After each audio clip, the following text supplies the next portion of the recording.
Hello banking aspirants. Banking செக்டார்ஸ்ல அடுத்தடுத்த notification டக்குன்னு வந்துகிட்டே இருக்கு. ஸோ இப்போ எஸ்பிஐ ஐபிபிஎஸ் தொடர்ந்து இந்தியன் ஓவர்சீஸ் பேங்க் வந்து பாத்தீங்கன்னா அவங்களோட லோக்கல் பேங்க் ஆபீசர் அப்படின்ற ஒரு நோட்டிபிகேஷன் ரிலீஸ் பண்ணிட்டாங்க. நீங்க பிஓவா தான் ஒர்க் பண்ணுவேன், அதுவும் நம்ம தமிழ்நாட்டுக்குள்ளேயே ஒர்க் பண்ணுவேன் அப்படின்னா இந்த ரெக்யர்மெண்ட்டை மிஸ் பண்ணிடாதீங்க. அப்ளை பண்ணுங்க, கண்டிப்பா உங்களால என்ன பண்ண முடியும், கிளியர் பண்ண முடியும். சோ இப்போ இந்த நோட்டிபிகேஷன்ல என்னென்ன டேர்ம்ஸ் கொடுத்திருக்காங்க, எவ்வளவு வேகன்சிஸ் ரிலீஸ் பண்ணிருக்காங்க, ஏஜ் லிமிட் என்ன, எஜுகேஷன் குவாலிஃபிகேஷன் என்ன, எக்ஸாம் சென்டர்ஸ் எங்கெங்க போட்டிருக்காங்க, அகைன் எக்ஸாம் பேட்டர்ன் என்ன அப்படின்றத நம்ம இந்த வீடியோல ஃபுல்லா பார்த்துடலாம். ஸோ இதே மாதிரி அப்டேட்ஸ்க்கு நம்ம டாப் ஐஸ் சேனலை ஃபாலோ பண்ணிக்கோங்க. அதே மாதிரி இன்ஸ்டாகிராம்லயுமே நம்மளோட டாப் சென்ட்ரல் அப்படின்றத மறக்காம ஃபாலோ பண்ணிக்கோங்க. ஸோ ஃபர்ஸ்ட் இந்த நோட்டிபிகேஷன்ல இம்பார்ட்டன்ட் பார்க்க வேண்டியது என்ன அப்படின்னா, நமக்கு அப்ளை பண்றதுக்கு ஆனா லிங்க் எப்போ ஓப்பன்ல இருக்கும், எவ்வளவு நாள் ஓப்பன்ல இருக்கும், அதுதான் நமக்கு ஃபர்ஸ்ட் முக்கியம். ஓகேங்களா? அப்ப இந்த லிங்க் நமக்கு எப்போ ஓப்பன் ஆகுது அப்படின்னு பாத்தீங்கன்னா, அதாவது இன்னைக்கு 8/8/2026 இருந்து 24/8/2026 வரைக்கும் என்ன பண்ணிக்கலாம், அதுக்கு அப்ளை பண்ணிக்கலாம் அப்படின்னு சொல்லியிருக்காங்க. ஓகேங்களா? அப்ப இந்த டேட்குள்ள என்ன பண்ணிருக்கணும், நான் எனக்கு டாக்குமெண்ட் அப்லோட் பண்ணிருக்கணும், பிளஸ் பேமெண்ட்டும் என்ன பண்ணிருக்கணும், நான் இங்க கம்ப்ளீட் பண்ணிருக்கணும். அதுதான் இங்க கொடுத்திருக்காங்க. ஸோ ரெஜிஸ்ட்ரேஷன் எப்ப இருந்து ஓப்பன் ஆகும் அப்படின்னா 8/8/2026 இருந்து அது க்ளோஸ் ஆகிற டேட் வந்து பாத்தீங்கன்னா 24/8/2026 வரைக்கும் இருக்கு. அகைன் இதோட ஓவரால் வேகன்சிஸ் அப்படின்னு பாத்தீங்கன்னா ஒரு 250 வேகன்சி ரிலீஸ் பண்ணிருக்காங்க. சோ நம்மளோட இந்தியன் ஓவர்சீஸ் பேங்க் அப்படின்னா நமக்கு சவுத் ரீஜன்ல தான் பாத்தீங்கன்னா இதோட பிரான்சஸ் அதிகமா இருக்கும். அதுல மெயினா அதிகமான பிரான்சஸ் இருக்குது நம்மளோட தமிழ்நாடுல தான். ஓகேங்களா? சோ மொத்தமா வந்து பாத்தீங்கன்னா ஒரு 250 வேகன்சிஸ் ரிலீஸ் பண்ணிருக்காங்க. அதுல தமிழ்நாடுக்கு மட்டும் பாத்தீங்கன்னா 100 வேகன்சிஸ் இருக்கு. ஓகேங்களா? இதுல ஒவ்வொரு கேட்டகரியிலுமே ஒரு 15 எஸ்சி கொடுத்திருக்காங்க, எஸ்டிக்கு ஒரு 6, ஓபிசிக்கு ஒரு 33 வேகன்சி, இடபிள்யூஎஸ்க்கு ஒரு 9, ஜெனரலுக்கு வந்து ஒரு 37. ஓகேங்களா? சோ அப்போ ஓவராலா பாத்தீங்கன்னா எனக்கு நியர்லி ஒரு 100 இருக்கு. ஓகேங்களா? இதுல வந்து பாத்தீங்கன்னா எனக்கு எங்க பிடபிள்யூடிக்கும் ஒரு ஒவ்வொன்னு கொடுத்திருக்காங்க. ஓகேமா? அதனால உங்க கேட்டகரி என்னன்றதை கொஞ்சம் கிளியரா பாத்துக்கோங்க. சோ வேகன்சிஸ் அப்படின்றது கண்டிப்பா இங்க தமிழ்நாட்டுக்குள்ளேயே ஒரு 100 வேகன்சிஸ்ன்றது கண்டிப்பா ஹை தான். ஏன்னா ஓவராலா ஐபிபிஎஸ் எடுத்துக்கிட்டீங்கன்னா ஒரு 6000 சம்திங் வேகன்சிஸ் இருந்தாலுமே அதுல தமிழ்நாட்டுக்கு மட்டும் அப்படின்னு சொல்லி எந்த வேகன்சிஸுமே கிடையாது. அதை நம்ம ஓவரால் இந்தியாக்குள்ளதான் காம்பீட் பண்ற மாதிரி இருக்கும். பட் இந்த 100 வேகன்சிஸ் அப்படின்றது தமிழ்நாட்டுக்குள்ள கேண்டிடேட்ஸ்க்கு மட்டும்தான். அப்படின்றப்ப ஈஸியா என்ன பண்ணிடலாம், இந்த எக்ஸாம் நம்ம கிராக் பண்ணி உள்ள போயிடலாம். ஓகேங்களா? சோ அகைன் இதுல வேற என்னென்ன கொடுத்திருக்காங்க அப்படின்றத ஒன் பை ஒன்னா நம்ம பாத்துக்கலாம். ஓகேங்களா? சோ வேகன்சிஸ் ரொம்ப அதிகம் தான். அதனால கம்பல்சரி என்ன பண்ணுங்க, எல்லாருமே அப்ளை பண்ணுங்க, கண்டிப்பா என்ன பண்ண முடியும், கிளியர் பண்ண முடியும். ஓகேங்களா? சோ அகைன் இதோட எலிஜிபிலிட்டி கிரைட்டீரியா அப்படின்றது நம்ம ஆஸ் யூசுவல் எல்லா பேங்க்ஸ் சொல்லியிருக்க மாதிரி தான்ப்பா, மினிமம் ஒரு டிகிரி இருந்திருக்கணும். ஓகேங்களா? சோ பாசிட்டு அவுட் ஆயிருந்திருக்கணும். சோ இப்ப கரண்டா ஃபைனல் இயர் படிச்சிருக்க கூடாது. ஃபைனல் இயர்ல இந்த டேட்குள்ள உங்களுக்கான எக்ஸாம் ரிசல்ட் வந்துருச்சுன்னா என்ன பண்ண முடியும், நம்ம இதுக்கு ஃபர்தரா அப்ளை பண்ண முடியும். இதுதான் இங்க மேஜரா கொடுத்திருப்பாங்க. அதுக்கடுத்து நம்ம சிட்டிசன்ஸ் அப்படின்றது தெரியும். சோ இந்தியனா இருக்கணும். அது போக வந்து பாத்தீங்கன்னா ஒரு நியர்பை கண்ட்ரீஸ்ல இருந்து நமக்கு இங்க ரெஃப்யூஜிஸா வந்தவங்க ஒரு பர்டிகுலர் டேட்டுக்கு முன்னாடி இருந்திருக்கணும். ஓகேங்களா? அதாவது 1 ஜனவரி 1962 அதுக்குள்ள என்ன பண்ணியிருந்திருக்கணும்ப்பா, இங்க இந்தியாவுக்கு ஷிஃப்ட் ஆயிருந்திருக்கணும். Again age and education qualification already சொல்லியிருந்தா, எஜுகேஷன் குவாலிஃபிகேஷன் அப்படின்றது நமக்கு எனி டிகிரி இருந்தாலே போதும். ஓகேங்களா? சோ நம்ம இங்க நெக்ஸ்ட் என்ன கொடுத்துருக்காங்கன்னு பாருங்க. அதுல எந்த டேட்ல இருந்து எந்த டேட்குள்ள அவங்க பிறந்திருந்திருக்கணும். ஓகேங்களா? சோ ஓவராலா பாத்தீங்கன்னா இங்க 1/8/2026 பிறந்திருக்கணும். சோ இங்க 2/8/1996 அப்புறமா பிறந்திருக்கணும். ஓகேங்களா? அப்ப இந்த ஏஜ் லிமிட் குள்ளதான் இருந்திருக்கணும். சோ மினிமம்ன்றது 20, மேக்ஸிமம்ன்றது 30. இது போக உங்களோட கேட்டகரி வைஸ் ஏஜ் ரிலாக்ஸேஷன் இருக்கும். சோ நீங்க எஸ்சி எஸ்டி கேண்டிடேட் இருந்தீங்கன்னா 5 வருஷம், ஓபிசி இருந்தீங்கன்னா நான் கிரிமி லேயருக்கு ஒரு 3 வருஷம், மிச்சம் இருக்கவங்களுக்கு வந்து பாத்தீங்கன்னா ஒரு 10 வருஷம் வந்து கொடுத்துருப்பாங்க பிடபிள்யூடி கேண்டிடேட்ஸ். ஓகேங்களா? சோ இதுதான் இங்க ஓவராலா கொடுத்திருக்காங்க. ஓகேமா? சோ நெக்ஸ்ட் வந்து பாத்தீங்கன்னா உங்களுக்கான ரிலாக்ஸேஷன் நீங்க கரெக்டா கொடுத்துட்டாங்க, அதை மட்டும் டைம் செக் பண்ணிக்கோங்க. அதுக்கப்புறம் வந்து பாத்தீங்கன்னா உங்களுக்கான ரிசர்வேஷன், அந்த பெஞ்ச் மார்க், அந்த பிடபிள்யூடி கேண்டிடேட் இருக்காங்களப்பா, அவங்களுக்கு எந்தெந்த ரிசர்வேஷன் எந்த அடிப்படையில வரும் அப்படின்றத இங்க கிளியரா கொடுத்திருக்காங்க. அது எல்லாமே வந்து பாத்தீங்கன்னா இந்த டீடைல் நோட்டிபிகேஷன் வந்து நம்மளோட டிஸ்கிரிப்ஷன்ல இருக்கும். சரிங்களா? அந்த டிஸ்கிரிப்ஷன்ல ஃபுல்லா நீங்க டீடைல் அப்படி என்ன பண்ணிக்கோங்க, இந்த பிடபிள்யூடி கேண்டிடேட் வந்து படுத்துக்கோங்க. இன்கேஸ் அதுல ஏதாவது டவுட் இருந்துச்சு அப்படின்னா நம்மளோட அகாடமி நம்பருக்கு கால் பண்ணீங்க அப்படின்னா நம்ம ஃபர்தரா என்ன பண்ணிடலாம், எல்லா டீடைல்ஸுமே கிளியரா எக்ஸ்பிளைன் பண்ணிடுவோம். ஓகேங்களா? இதுல மேஜர் டவுட் என்ன இருக்கும் அப்படின்னா, இந்த ஓபிசி அண்ட் தென் இடபிள்யூஎஸ் கேண்டிடேட்ஸ்க்கு நிறைய டவுட்ஸ் இருக்கும். என்ன அப்படின்னா, இந்த ஓபிசில நான் கிரிமி லேயர் அப்படின்ற ஒண்ணு இருக்கும். ஓகேங்களா? அந்த ஓபிசி நான் கிரிமி லேயர் சர்டிபிகேட்ஸ் வாங்கினா மட்டும் தான் என்ன பண்ண முடியும்ப்பா, நம்மளால நம்ம ஓபிசி கேட்டகரிக்குள்ள வர முடியும். அப்படி இல்லைன்னா நம்ம என்ன பண்ணிடுறாங்க, ஜெனரல் கேட்டகரியா கன்சிடர் பண்ணிடுவாங்க. அதே மாதிரி தான் இடபிள்யூஎஸ்க்குமே. ஓகேங்களா? இந்த இடபிள்யூஎஸ் சர்டிபிகேட்ன்றது ஜெனரல் கேட்டகரி பீப்புள்ஸ், அவங்களுக்கு வந்து பாத்தீங்கன்னா ஒரு 8 lakh பிலோவா அவங்களுடைய ஃபேமிலி இன்கம் இருந்துச்சு அப்படின்னா அவங்க இடபிள்யூஎஸ் கேட்டகரியில வந்துருவாங்க. அவங்க அந்த 9 வேகன்சிஸ்க்கு எலிஜிபிள். அது போக ஜெனரல் வேகன்சிஸ்க்கும் அவங்க எலிஜிபிள் தான். ஓகேங்களா? இதே ஓபிசியா இருக்கும் அப்படின்னா நம்ம நான் கிரிமிலேயரா இருக்கும்போது ஓவராலா அந்த 9 வேகன்சி நமக்கு வராது. ஆக்சுவலா அந்த 33 + 37 இந்த 2 வேகன்சிஸ்மே ஓபிசி வந்து எலிஜிபிள் ஆவாங்க அப்படின்றது ஞாபகம் வச்சுக்கோங்க. ஓகேங்களா? ஆனா இடபிள்யூஎஸும் ஓபிசியும் கண்டிப்பா வந்து பாத்தீங்கன்னா அந்த சர்டிபிகேட்ஸ் வாங்கி இருக்கணும். அது மட்டும் ஞாபகம் வச்சுக்கோங்க. ஃபர்ஸ்ட் வந்து பாத்தீங்கன்னா உங்களோட இன்கம் சர்டிபிகேட்ஸ் வாங்குற மாதிரி இருக்கும். அதுக்கப்புறம் இன்கம் சர்டிபிகேட் வச்சு ஓபிசி ஃபர்தரா அப்ளை பண்ணி வாங்குற மாதிரி இருக்கும். ஸோ ரெண்டுமே ஓவரால் சேர்த்து ஒரு 15 days ப்ராசஸ் தான். அதனால எப்பயுமே என்ன பண்ணிக்கோங்க, அந்த ஒரு ஏப்ரல் டு மார்ச் மே அந்த ரேஞ்சுக்குள்ள என்ன பண்ணிக்கோங்க, எப்பயுமே உங்களுடைய ஓபிசியை ரினியூவல் பண்ணி வச்சுக்கோங்க. ஓகேவாமா? ஸோ இது எல்லாமே வந்து பாத்தீங்கன்னா அந்த பர்சனல் டிசபிலிட்டி ரேட்டா தான் சொல்லியிருக்காங்க. இதுக்கப்புறம் இதோடைய பே ஸ்கேல். ஓகேங்களா? சோ இந்த போஸ்டுக்கான நேம் என்னன்னு பாத்தீங்கன்னா அசிஸ்டன்ட் மேனேஜர் ஸ்கேல் 1. ஓகேங்களா? நம்ம ஆல்ரெடி பிஓ தானே பார்த்திருப்போம்ப்பா. பிஓ அப்படின்றது ப்ரொபேஷனரி ஆஃபீஸர்னு சொல்லியிருப்பாங்க. இந்த ஸ்கேல் 1 எங்க மென்ஷன் பண்ணுவாங்கன்னா ஆர்ஆர்பி பிஓல தான் எனக்கு ஸ்கேல் 1 மென்ஷன் பண்ணுவாங்க. ஓகேங்களா? சோ உங்களோட பேசிக் வந்து பாத்தீங்கன்னா 48,480. உங்களோட டேக் ஹோம் அப்படின்றது அப்ராக்சிமேட்டா 85,920 ரூபா வந்து பாத்தீங்கன்னா கண்டிப்பா அவங்களோட சேலரியா வந்துடும். நெட் சேலரியா இருக்கலாம். ஓகேங்களா? நெக்ஸ்ட் இதுல வந்து பாத்தீங்கன்னா ப்ரொபேஷன் பீரியட் இருக்கு. உங்களுக்கு 2 years வந்து ப்ரொபேஷன் பீரியட் இருக்கும். ஓகேங்களா? அதாவது உங்களோட ட்ரைனிங் பீரியட் சொல்லுவாங்க.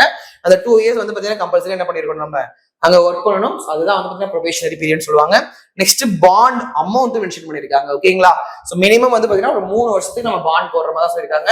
அந்த 3 years நம்ம பாண்ட் பிரேக் பண்ணணும் அப்படின்னா நம்ம இங்க 2 lakhs rupees வந்து பே பண்ற மாதிரி இருக்கும். ஓகேங்களா? சோ மேக்ஸிமம் நம்ம கவர்மெண்ட் செக்டருக்குள்ள போயிட்டோம் அப்படின்னா வேற பேங்கிங் செக்டர்ஸ்ல நம்ம என்ன பண்ண போறது இல்ல, ஃபர்தரா என்ட்ராக போறது கிடையாது. ஸோ அதனால இந்த பாண்ட் இஷ்யூலாம் பிரச்சனை இல்லை. நம்ம ஒன்ஸ் ஒரு பேங்கிங் செக்டருக்குள்ள என்ட்ரு ஆயிட்டோம் அப்படின்னாலே நம்மளோட கேரியர் growth வந்து ஃபார்வர்ட்ல தான் போகுது. ஓகேங்களா? அதனால இங்க எந்த இஷ்யூமே கிடையாது. ஸோ நெக்ஸ்ட் வந்து பாத்தீங்கன்னா உங்களுக்கு அலவன்சஸ் பாத்தீங்கன்னா லீவ் அண்ட் டிராவல் அலவன்ஸ்மே இங்க கொடுத்துருவாங்க. ஸோ பேங்க்கு என்னென்ன ரூல் படி கொடுப்பாங்களோ அது எல்லாமே இதுலயுமே இருக்கும். நார்மலா நம்ம ஒரு ஐபிபிஎஸ்ல செலக்ட் ஆகி போகும்போது என்னென்ன அலவன்ஸ் கொடுப்பாங்களோ அது எல்லா அலவன்ஸுமே இங்கே இருக்கும். ஸோ அகைன் இங்க மெயினா நம்ம பார்க்க வேண்டிய விஷயம் என்ன அப்படின்னு பாத்தீங்கன்னா நமக்கு இங்க எக்ஸாமினேஷன் அப்படின்னு பாத்தீங்கன்னா சிங்கிள் எக்ஸாமினேஷன் தான் சொல்லியிருக்காங்க. ஓகேங்களா? உங்களுக்கு ப்ரிலிமினரி எக்ஸாமினேஷன் கிடையாது. டைரக்டா மெயின்ஸ் மட்டும் தான் எழுத போறோம். அதுலயும் இன்னொரு பிளஸ் என்ன அப்படின்னா இங்க நமக்கு டிஸ்கிரிப்டிவ் ரைட்டிங்கே கிடையாது. ஜஸ்ட் ஆப்ஜெக்டிவ் டைப்ஸ் மட்டும் தான் இருக்க போகுது. ஓகேங்களா? சோ எனக்கு ஆன்லைன் எக்ஸாமினேஷன் அப்படின்றது பாத்தீங்கன்னா மெயின்ஸ் மட்டும் தான் இருக்கு. சரிங்களா? சோ மெயின்ஸ் எக்ஸாமினேஷன்ல எனக்கு என்னென்ன எக்ஸாம் பேட்டர்ன் கொடுத்திருக்காங்க அப்படின்றத நம்ம இங்க பாத்திரலாம். ஓகேங்களா? சோ ரீசனிங் அண்ட் கம்ப்யூட்டர் ஆப்டிடியூட்ல 30 கொஸ்டின் 60 மார்க், எனக்கு 60 நிமிஷம் டைம் கொடுத்துறாங்க. ஓகேங்களா? Next general economy and then banking அவேர்னஸ்ல 40 கொஸ்டின் 40 மார்க் 30 நிமிஷம். Next data analytics and interpretation ஃபுல்லா டிஏ தான் இருக்க போது. ஒரு கொஸ்டினுக்கு மேக்ஸிமம் 2 மார்க் இல்ல 1 மார்க் அந்த மாதிரி இருக்கும். சோ ஓவராலா பாத்தீங்கன்னா எனக்கு 60 நிமிஷம் டைம் கொடுத்துருக்காங்க. ஓகேங்களா? சோ ஜெனரல் இங்கிலீஷ்க்கு 40 கொஸ்டின் 40 மார்க் 30 minutes. ஓவராலா உங்களுக்கு 3 மணி நேரம் எக்ஸாம் நடக்கும். Maximum mark 200, number of questions 140. Again வந்து பாத்தீங்கன்னா இதுல பெனால்டி மார்க்ஸும் இருக்கு. நீங்க கரெக்டா ஆன்சர் பண்ணீங்கன்னா உங்களுக்கு அதுல எதுனா மென்ஷன் பண்ணிருக்காங்களோ சேம் அதே மார்க் கொடுத்துருவாங்க. இன்கேஸ் நீங்க நெகட்டிவ் ஏதாவது தப்பா போடுறீங்க அப்படின்னா 1/4 வந்து நெகட்டிவா போகும். ஓகேங்களா? 1க்கு 0.25 போகும். இன்கேஸ் 2 மார்க் கொஸ்டின் 0.5 நெகட்டிவ்ல வரும். அதனால முடிஞ்ச அளவுக்கு அக்யூரசி ஃபாலோ பண்ணுங்க. பேங்கிங் ஆஸ்பிரண்ட்ஸ் எல்லாருமே அக்யூரசி கண்டிப்பா ஃபாலோ பண்ணுவீங்க அப்படின்றது தெரியும். இருந்தாலும் இன்னும் கொஞ்சம் கேர்ஃபுல்லா நீங்க அட்டென்ட் பண்ணீங்க அப்படின்னா இந்த போஸ்ட் நம்ம ஈஸியா கிராக் பண்ணிடலாம். ஓகேங்களா? சோ நெக்ஸ்ட் வந்து பாத்தீங்கன்னா டியூரேஷன் அவங்களே கொடுத்துட்டாங்க. செலக்ஷன் ப்ராசஸ்ன்றது பெருசா இல்லமா, ஒரே ஒரு மெயின்ஸ் எக்ஸாமினேஷன் இருக்கு. அகைன் இதுல நமக்கு டாபிக்ஸ் என்னென்ன படிக்கணும்ன்றது அவங்களே கிளியரா கொடுத்துட்டாங்க. சரிங்களா? So reasoning, computer aptitude, banking awareness, data analysis, interpretation இந்த மொத்தமே வந்து பாத்தீங்கன்னா உங்களுக்கு ஒரு 4 சப்ஜெக்ட்ஸ் மட்டும் தான் இங்க சொல்லியிருக்காங்க. சரிங்களா? சோ இதுக்கப்புறம் வந்து பாத்தீங்கன்னா நமக்கு லாங்குவேஜ் ப்ரொஃபிஷியன்சி டெஸ்ட் இருக்கும். ஓகேங்களா? சோ ஃபர்ஸ்ட் வந்து லாங்குவேஜ் ப்ரொஃபிஷியன்சி டெஸ்ட் எதுக்காக வைக்கிறாங்க அப்படின்னா நம்ம லோக்கல் பேங்க் ஆஃபீஸர்னாலே நம்மளோட ஸ்டேட்குள்ள ஒர்க் பண்றதுக்கு தான் என்ன பண்றோம், நம்ம லோக்கல் பேங்க் ஆஃபீஸ்ன்ற ஒரு கேட்டகரிக்குள்ளேயே உள்ள எடுக்கிறோம். ஓகேவா? சோ அப்ப நம்ம இங்க லோக்கல் பீப்புளோட கம்யூனிகேஷன் வந்து பாத்தீங்கன்னா நல்ல ஒரு ஃப்ரீக்வெண்டா ஃப்ளூவெண்டா இருக்கணும்ன்றதுக்காக தான் நம்ம இந்த லாங்குவேஜ் ப்ரொஃபிஷியன்சி டெஸ்ட் வைக்கிறாங்க. ஓகேங்களா? சோ இதே நீங்க வந்து 10th 12th வந்து பாத்தீங்கன்னா மேக்ஸிமம் இந்த தமிழ் மீடியம்ல படிச்சிருந்தீங்க அப்படின்னா இந்த லாங்குவேஜ் ப்ரொஃபிஷியன்சி டெஸ்ட்ன்றது அந்த அளவுக்கு பெருசா கன்சிடர் பண்ண மாட்டாங்க. சோ இருந்தாலும் ஃபர்ஸ்ட் நமக்கு செலக்ஷன் ப்ராசஸ் எடுத்துக்கிட்டீங்கன்னா எனக்கு ஒரு ஆன்லைன் மெயின்ஸ் எக்ஸாமினேஷன் இருக்கு. அதுக்கப்புறம் லாங்குவேஜ் ப்ரொஃபிஷியன்சி டெஸ்ட், அதுக்கப்புறம் என்ன பண்றாங்க, இன்டர்வியூ கண்டக்ட் பண்றாங்க. ஓகேங்களா? அப்ப எனக்கு ஒரு மெயின்ஸ் ஒரு இன்டர்வியூ அப்படின்றதா இங்க மெயினா நம்ம பார்க்க வேண்டிய ஒரு 2 விஷயம். ஓகேங்களா? சோ இதுக்கப்புறம் வந்து பாத்தீங்கன்னா ஃபைனல் செலக்ஷன்றது நார்மலா என்னுடைய mains mark list mark plus வந்து பாத்தீங்கன்னா என்னுடைய இன்டர்வியூ மார்க், இது ரெண்டே கன்சிடர் பண்ணி தான் என்னோட மெரிட் லிஸ்ட் வந்து விடுவாங்க சொல்லியிருக்காங்க. நெக்ஸ்ட் இதோடைய அப்ளை பண்ணக்கூடிய மோட் அப்படின்றது ஃபுல் அண்ட் ஃபுல் என்ன பண்ண போறோம், ஆன்லைன்ல மட்டும்தான் அப்ளை பண்ற மாதிரி இருக்கு. ஸோ இது அப்ளை பண்றதுக்கான லிங்க் என்னன்னு பாத்தீங்கன்னா www.iob.bank.in அப்படின்றதுல நம்ம லிங்க்ல வந்து அப்ளை பண்ணிக்கலாம். இந்த ரெக்யர்மெண்டோட பேர் என்ன அப்படின்னு பாத்தீங்கன்னா requirement of local bank officer 2026-2027 அப்படின்னு சொல்லியிருக்காங்க. ஓகேமா. ஸோ 100 வேகன்சிஸ்ன்றது கண்டிப்பா வந்து பாத்தீங்கன்னா நம்மளோட தமிழ்நாட்டுக்கு மட்டும் அப்படின்றது ஒரு ஹியூஜ் அமௌண்ட் ஆஃப் வேகன்சிஸ் தான். அதனால எல்லாருமே கம்பல்சரி அப்ளை பண்ணுங்க. ஓகேவா. ஸோ இதுக்கப்புறம் எக்ஸாமினேஷன் ஃபீஸ் அந்த மாதிரி டீடைல்ஸ் ஏதாவது கொடுத்துருக்காங்க அப்படின்றத ஒன் பை ஒன்னா பார்க்கலாம். ஓகேங்களா. ஸோ எக்ஸாமினேஷன் ஃபீஸ் வந்து பாத்தீங்கன்னா எனக்கு SC ST and PWD candidates வந்து பாத்தீங்கன்னா 175 rupees-உம் அதர்ஸ் அதாவது ஜெனரல் EWS அண்ட் OBC-க்கு வந்து பாத்தீங்கன்னா 850. இது வந்து இன்க்ளூசிவ் GST. ஓகேங்களா. ஸோ இதை தாண்டி நம்ம GST பே பண்ணா இன்க்ளூசிவ் GST-யோட சேர்த்தா எனக்கு 850 175 சொல்லி கொடுத்துருக்காங்க. ஓகேங்களா. ஸோ இதுக்கப்புறம் நமக்கான எக்ஸாமினேஷன் டாக்குமெண்ட்ஸ் என்னென்ன அப்லோட் பண்ணணும் அப்படின்றது இங்கே கிளியராகவே கொடுத்துருப்பாங்க. ஓகேங்களா. நம்ம ஆல்ரெடி எல்லா எக்ஸாம்ஸ்க்குமே என்ன பண்ணியிருந்திருக்கோம், ஆல்ரெடி ஒரு காப்பி எடுத்து வச்சிருக்கோம் என்னென்ன டாக்குமெண்ட்ஸ் வேணும் அப்படின்றது. ஸோ ஜென்ரலா என்னென்ன டாக்குமெண்ட்ஸ் நமக்கு தேவைப்படும் அப்படின்னு கேட்டீங்கன்னா நம்மளுடைய பாஸ்போர்ட் சைஸ் போட்டோ ஒன்று இருக்கும், அது கீழே நம்மளோட சிக்னேச்சர், நம்மளோட லெஃப்ட் தம்ப் இம்ப்ரெஷன், ஒரு ஹேண்ட் ரிட்டன் டிக்ளரேஷன், அதுக்கப்புறம் நம்மளோட 10th மார்க் ஷீட். இந்த 5 டாக்குமெண்ட்ஸ் தான் வந்து பாத்தீங்கன்னா நமக்கு அப்ளை பண்றப்போ மேஜரா கேட்கக்கூடியது. இதுக்கப்புறம் நம்மளோட லைவ் போட்டோகிராஃப் ஒன்று கேட்பாங்க. ஓகேங்களா. ஸோ இந்த 5 டாக்குமெண்ட் மட்டும் என்ன பண்ணிக்கோங்க, அவங்க சொல்லியிருக்க டேர்ம்ஸ் அண்ட் நார்ம்ஸை பேஸ் பண்ணி ஆல்ரெடி நம்ம ப்ரீ பிளான்டா எடுத்து வச்சிருக்கோம். ஸோ அந்த டாக்குமெண்ட்ஸ் மட்டும் என்ன பண்ணிடுவாங்க, கரெக்டா அப்ளை பண்ணிக்கோங்க. அகைன் நம்ம அப்ளை பண்ணும்போது மெயினா நம்ம பார்க்க வேண்டியது நம்மளோட நேம்ல எது மிஸ்டேக் இருக்கா அப்படின்றத செக் பண்ணிக்கோங்க. நேம்ல மிஸ்டேக் இல்லாம டைப் பண்ணுங்க. ஏன்னா ஒரு சில பேருக்கு வந்து பாத்தீங்கன்னா 2 நேம் இருக்கும். ஸோ நம்ம கேட்கறதே பாத்தீங்கன்னா first name, middle name, last name கேட்பாங்க. ஓகேங்களா. அப்ப first name, middle name, last name ப்ராப்பரா ரெண்டுலயுமே என்டர் பண்ணிக்கோங்க. நெக்ஸ்ட் உங்களோட mobile number and then email address, இது ரெண்டையும் நம்ம கரெக்டா அப்ளை பண்ணால போதும். அதுக்கப்புறம் நம்மளோட டேட் ஆஃப் பர்த், நம்மளுடைய கேட்டகரி, ஸோ ஓபிசியா, எஸ்சியா, எஸ்டியா, இல்லைன்னா வந்து பாத்தீங்கன்னா ஜென்ரலா EWS அப்படின்றது நம்ம என்ன பண்ணிடணும், கிளியரா கொடுத்துருவோம். நமக்கு இங்க மாத்த முடியாதது அப்படின்னு என்னன்னு பாத்தீங்கன்னா ஒன்னு உங்களுடைய கம்யூனிட்டி நம்ம மாத்தி கொடுக்க முடியாது, இன்னொன்னு நம்ம டேட் ஆஃப் பர்த் மாதிரி தான் என்ன பண்ணிடுவாங்க, ரிஜெக்ட் பண்ணிடுவாங்க. மிச்சம் எதுனால என்ன பண்ணிக்கலாம், நம்ம அனடேஷன்ஸ் அதாவது அட்டஸ்டேஷன் கொடுத்து நம்ம ஃபர்தரா சேஞ்ச் பண்ணிக்கலாம். எக்ஸ்ட்ரா டைம் கேட்கலாம், இந்த டாக்குமெண்ட்ஸ் சேஞ்ச் பண்றதுக்கு எனக்கு டைம் கொடுக்குன்னு சொல்லி. பட் ஆனா கேட்டகரியில மட்டும் என்ன பண்ணிட முடியாதுப்பா, கண்டிப்பா கேட்டகரியிலையும் ஏஜ்லயும் எந்த விதமான ரிலாக்ஸேஷனுமே அவங்க கொடுக்க போறது கிடையாது. அதனால அதை மட்டும் என்ன பண்ணுங்க, கொஞ்சம் பொறுமையா அப்ளை பண்ணிக்கோங்க. ஓகேங்களா. நெக்ஸ்ட் இங்க ப்ரீ எக்ஸாமினேஷன் ட்ரைனிங்குமே ப்ரொவைட் பண்றாங்க அப்படின்னு சொல்லியிருக்காங்க. அதை நம்ம அப்ளை பண்ணும்போது அதுல கேட்கும், ப்ரீ எக்ஸாமினேஷன் ட்ரைனிங் எனக்கு வேணுமா வேணாமான்னு கேட்கும். ஸோ உங்களுக்கு நீடட் இருந்துச்சுன்னா ஜஸ்ட் கொடுத்து வச்சுக்கோங்க. ஏன்னா இந்த மாதிரி எக்ஸாம்ஸ்க்கு நமக்கு ப்ரீ எக்ஸாம்ஸ் ட்ரைனிங் கொடுக்கறது இன்னொரு பெட்டர் ஐடியா. ஏன்னா நமக்கு எப்போ எக்ஸாம்ஸ் வரும்ன்ற டேட் இங்க கிளியரா கொடுக்கல. நம்ம என்ன பண்ணிக்கலாம், எனக்கு ஒரு 1 week இல்ல 10 days பிஃபோர் அந்த ப்ரீ எக்ஸாமினேஷன் ட்ரைனிங் இருக்கு அப்படின்ற நோட்டிபிகேஷன் வந்துருமா. ஸோ அதுக்கப்புறம் எனக்கு ஒரு 10 daysல எக்ஸாம்ஸ் வந்துடும் அப்படின்றத நமக்கு நோட்டிஃபை பண்றதுக்காக என்ன பண்ணிக்கலாம், நம்ம இங்க இந்த ப்ரீ எக்ஸாமினேஷன் ட்ரைனிங் வேணும் அப்படின்றது ஜஸ்ட் ஒரு டிக் பாக்ஸ் மட்டும் கிளிக் பண்ணி வச்சுக்கோங்க. ஓகேங்களா. நெக்ஸ்ட் இங்க பர்சனல் இன்டர்வியூ தான். ஸோ பர்சனல் இன்டர்வியூன்றது நார்மல் ஒரு ஃபேஸ் டு ஃபேஸ் இன்டர்வியூ மாதிரி தான் இருக்கும்.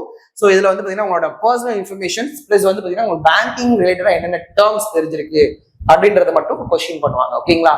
ஸோ மேஜரா இது வந்து தமிழ்நாடு ரிலேட்டடா இருக்க ஒரு போஸ்டிங் அப்படின்றனால உங்களோட இன்டர்வியூ அப்படியுமே வந்து பாத்தீங்கன்னா ஒரு 80% வந்து தமிழ்ல இருக்கிறதுனால பாசிபிள். ஓகேங்களா. அதனால எனக்கு இங்கிலீஷே வராது, நான் இங்கிலீஷ்ல பேசுறதுக்கே நம்ம பயப்படுவேன் அப்படின்னு நினைக்கிறவங்க இதுல அப்ளை பண்ணீங்கன்னா இன்டர்வியூ உங்களுக்கு பெருசா சஃபர் பண்ணாது. ஓகேங்களா. நீங்க மெயின்ஸ் நல்லா ஸ்கோர் பண்ணிருந்தீங்கன்னா இன்டர்வியூல ஓரளவு நீங்க தமிழ்ல கான்பிடென்ட்டா போல்டா பேசினாலே போதும், ஈஸியா நம்ம போஸ்டிங் அடிச்சிடலாம். ஓகேங்கம்மா. ஸோ கால் லெட்டர் எல்லாமே நமக்கு இமெயில் மூலமா தான் செலக்ட் இது பண்ணுவாங்க. அதனால எப்பயுமே என்ன பண்ணிக்கோங்க, இமெயில் மட்டும் எப்பயுமே கொஞ்சம் கிளியரா அவங்களுக்கு எதுவும் தப்பு இல்லாம கரெக்டா கொடுத்துக்கோங்க. ஓகேங்களாமா. நெக்ஸ்ட் ஜெண்டர் எலிஜிபிலிட்டி எல்லாமே கொஞ்சம் ஒன் பை ஒன்னா கொடுத்துருக்காங்க. ஓகேங்களா. அவ்வளவுதான். ஸோ இதை தவிர வேற எதுவுமே இங்க பெருசா எதுவுமே கொடுக்கல. சரிங்களாமா. ஸோ அதை ஃபுல்லா டீடைலா ஒரு டைம் என்ன பண்ணிக்கோங்க, ஃபுல்லா உட்காந்து ஒரு டைம் பாத்துருங்க. பார்த்துட்டு ஏதாவது டவுட்ஸ் இருந்துச்சு அப்படின்னா போன்ல நம்மளோட அகாடமி நம்பருக்கு நீங்க கால் பண்ணீங்கனாலே போதும், ஃபர்தர் என்ன டீடைல்ஸ்னாலும் நான் உங்களுக்கு சொல்லிடுவேன். ஓகேவா. நெக்ஸ்ட் எக்ஸாமினேஷன் சென்டர்ஸ் மட்டும் எனக்கு இங்க கிளியரா கொடுக்கல. அதுக்கு முன்னாடி வந்து பாத்தீங்கன்னா அந்த போட்டோகிராஃபோட சைஸ் ஆல்ரெடி நம்ம பார்த்துருந்ததாலமா போட்டோகிராஃபோட சைஸ் அப்படின்றது 4.5 சென்டிமீட்டர் 3.5 சென்டிமீட்டர் வித்தும் ஹைட்டும் இருக்கணும். நெக்ஸ்ட் வந்து பாத்தீங்கன்னா இதோட கேபி அப்படின்றது 20 KB to 50 KB. ஓகேவா. நெக்ஸ்ட் சிக்னேச்சர் கேட்டிருப்பாங்க. சிக்னேச்சர்ன்றது 10 to 20 KB இருக்கணும். ஹேண்ட் ரிட்டன் டிக்ளரேஷன் அப்படின்றது 50 to 100 KB இருக்கணும். ஓகேவா. 50ல இருந்து 100 KB குள்ள இருக்கணும். நெக்ஸ்ட் தம்ப் இம்ப்ரெஷன் சிமிலர் அதே மாதிரி தான் இருக்கும், ஒரு 10 to 20 KB குள்ள இருக்கணும்னு சொல்லியிருப்பாங்க. ஓகேங்களா. நெக்ஸ்ட் இங்க என்னுடைய 10th மார்க் ஷீட் அப்ளை பண்ண சொல்லியிருக்காங்களா அப்படின்றது எதுவும் கொடுக்கல. ஓகேவா. கொடுத்துருந்தா நம்ம பாத்துக்கலாம். உங்களோட ஹேண்ட் ரிட்டன் டிக்ளரேஷன் இந்த ஃபார்மேட்ல தான் இருக்கணும். ஓகேங்களா. ஸோ டேஷ் இருக்கா, அந்த டேஷ்ல உங்களோட நேமை ஃபில் பண்ணிக்கோங்க. ஓகேங்களா? hereby declared that all the information submitted by me in the application form is correct, true and valid. I will present the supporting document as and when required அப்படின்றத நம்ம இங்க ஒரு பிளைன் ஷீட்ல எழுதி இதை ஸ்கேன் பண்ணி just image upload பண்ணி பார்த்தா போதும். ஓகேங்களா? ஸோ இங்க மேஜரா சொல்ல வேண்டியது என்ன அப்படின்னா, எனக்கு அப்ளை பண்ணக்கூடிய அந்த டாக்குமெண்ட் ஸ்கேன் பண்ணி எடுப்போம்லமா, அதோட பேக்ரவுண்ட் எப்படி இருக்கணும், கொஞ்சம் ஒயிட்டா இருக்கணும், பிரைட்டா இருக்கமா வச்சுக்கணும். அதே மாதிரி பிளரா இருக்கக்கூடாது, பிளாக் கலர்ல தான் நம்ம என்ன பண்ணணும், இந்த சைனும் இருக்கணும், இந்த ஹேண்ட் டிக்ளரேஷன் இருக்கணும். என்னுடைய தம்ப் இம்ப்ரெஷன் வந்து பாத்தீங்கன்னா எதர் ப்ளூ ஆர் பிளாக்ல இருந்துக்கலாம். அதோட கேபி சைஸ் ஒரு டைம் நல்லா கிளியரா செக் பண்ணிக்கோங்க. ஓகேவா? சோ நெக்ஸ்ட் என்ன கொடுத்துருக்காங்க அப்படின்றத பாத்திரலாம். ஓகேவாமா? சோ ஃபைனலா வந்து பாத்தீங்கன்னா நமக்கான எக்ஸாமினேஷன் சென்டர்ஸ். ஓகேங்களா? சோ நம்ம தமிழ்நாடுக்கு ஓவராலா வந்து பாத்தீங்கன்னா எக்ஸாமினேஷன் சென்டர்ஸ் நிறையவே கொடுத்துருக்காங்க. ஓகேங்களா? Chennai, Madurai, Tirunelveli, Salem, Coimbatore, Tiruchirappalli, Vellore, Namakkal, Erode, Tiruppur, Virudhunagar, Kanniyakumari, Nagercoil, Thanjavur and then Cuddalore. So மொத்தம் வந்து பாத்தீங்கன்னா ஒரு 15+ சிட்டிக்கு மேல என்ன பண்ணிருக்காங்கப்பா, இங்க உங்களுக்கான சென்டர்ஸ் கொடுத்துருக்காங்க. அதனால எந்த இஷ்யூமே கிடையாது. உங்களுக்கு நியர்பை சிட்டி எதுவோ அதை சென்டரா கொடுத்துருங்க. ஆல்ரெடி போன டிஸ்ட்ரிக்டா கொடுத்துருந்தீங்கன்னா இன்னும் கொஞ்சம் ஈஸியா இருக்கு எக்ஸாமினேஷன் சென்டர் வந்து கண்டுபிடிக்கிறதுக்கு. ஓகேங்களா? சோ வரக்கூடிய எல்லா பேங்கிங் எக்ஸாம்ஸ்க்கும், இப்ப வந்த எல்லா பேங்கிங் எக்ஸாம்ஸ்க்குமே நம்ம டேப் வைஸ்ல போத் ஆன்லைன் அண்ட் ஆஃப்லைனுக்கான பேட்சஸ் வந்து இப்ப அட்மிஷன்ஸ் போய்கிட்டு இருக்கு. ஓகேங்களா? சோ இந்த பேட்சோட டியூரேஷன்ஸ் இதை பத்தி நீங்க ஃபர்தரா தெரிஞ்சுக்கணும் அப்படின்னா சோ 8438219900 அப்படின்ற நம்பருக்கு கால் பண்ணுங்க. சோ டிஸ்கிரிப்ஷன்ல நம்மளோட ஐஸ் நம்பர் இருக்கும். ஃபர்தரா அதை கால் பண்ணீங்கன்னா எல்லா டீடைல்ஸுமே நீங்க தெரிஞ்சுக்கலாம். தேங்க்யூ.